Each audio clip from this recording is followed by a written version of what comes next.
Hello, everybody. This is going to be the most exciting panel that you've been on recently. I feel absolutely sure about that. And it started out with me inviting Jerry Glenn, my partner from many years ago, who's now director of the Millennium Project, to join me on the subject of conscious evolution and the future. And he said yes. And as we were thinking about it, we felt we also want to bring in this. If we're going to be proposing a positive future, how do we communicate it? How do we get it out throughout the world in time to make this shift? So I want to introduce each of the panelists and then set a context, and then we're going to hear something very, very interesting. So first of all, Jerry Glenn, director of the Millennium Project. He has 40 nodes around the world, literally scanning for how we're doing on all of the great goals. With the amount of interaction among those and his State of the Future report, that it's actually like a one-person encyclopedia walking. No. 4,000 people, but I mean incarnate somehow in this one man. And then we have here Kate McCallum, who is director of C3 Creativity. No, wait a minute. She's founder of C3 Center for Conscious Creativity in Los Angeles, California. And we're glad that it's conscious. And you'll hear from her a quite amazing degree of bringing different media together. And then we have my dear friend Sandra de Castro Buffington, who is director of the Hollywood Health and Society Program at USC Annenberg Norman Lear Center, bringing health and climate change information to the producers and writers of Hollywood to be able to bring this information out to the mass media. So I think that we're going to try to bring together here something that can tell the news story of what's emerging out of our creative potential in a way that could reach the masses of humanity. And I want to just start out with the passion I have for the big story. And I was thinking of if Tolstoy were alive today, when he wrote War and Peace, there would be a much bigger story. Is evolution or extinction? The human race is facing the greatest drama in the conscious history of humanity, but the fact is that we don't see it as a story. We don't see it in a way that we can communicate. And we see problem over here, solution over there, but we don't see it as a whole. And so I just want to set the context for what we're doing today by giving just a brief version of what I think is the new meta-narrative, the big story out of which all the news stories come, because story gives meaning, context gives meaning. And modern culture lost its meta-narrative after the two world wars, the atomic bomb, the environmental collapse. It was almost impossible to get an idea of progress through knowledge with that degree of misuse of power. And as I was studying that, I gradually began to see that there is a new story that has emerged out of the collapse of the recent meta-narrative. And then that new story is the universe story.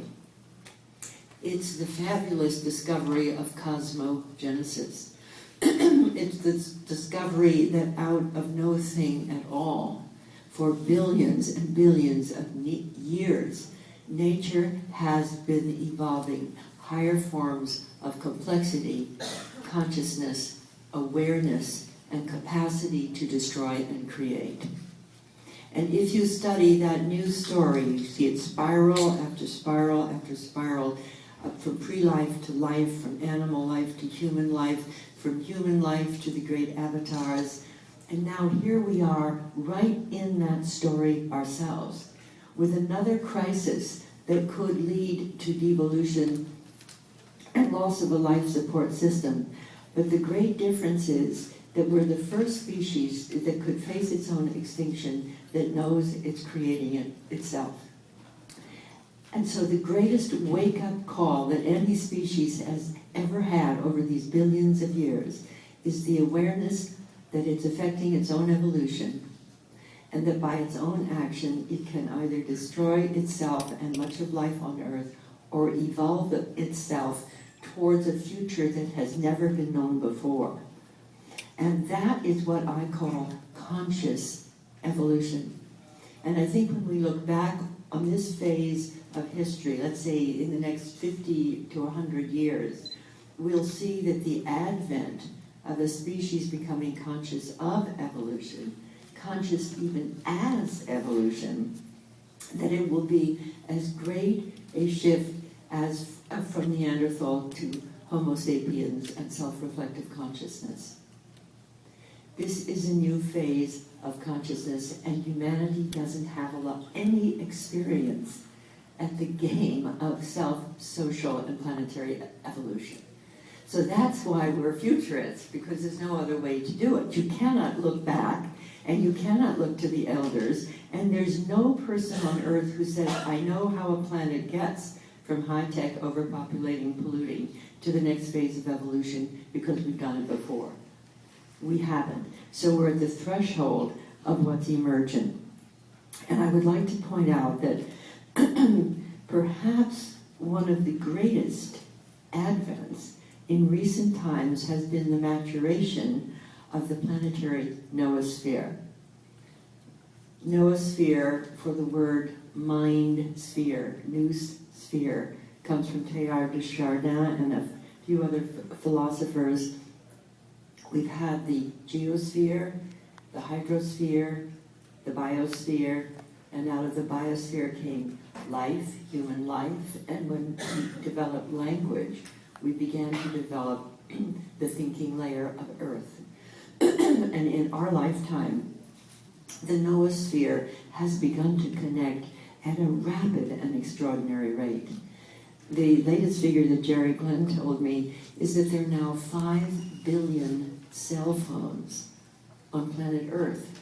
That's more than 3/4 of the human population is connected and can be reached quickly and can affect change quickly. And what goes through those cell phones, what goes through that Facebook, that Twitter, all those different types of new media, actually there is incipient in this that the noosphere itself begins to connect and becomes a conscious intelligence for humanity. But what goes into that noosphere is the question we're going to be facing today. Because whatever kind of impulses we consciously put into that thinking layer of Earth in all our forms of communication and entertainment may make the difference. Probably is the most obvious factor of what will make the difference as to whether we make this shift in time to avoid the more massive collapse that is foreseen. Can we make a planetary shift in time? That's really the question we're facing today. And in my own visioning of it, I believe that as we could destroy our system very quickly, it's also true that we can have massive, nonlinear interaction, communication quickly. And that's what we're talking about today, is how might it be possible to use this very rapid communication system which has been developed in order to communicate to ourselves our potential and turn on the planetary consciousness before the planetary collapse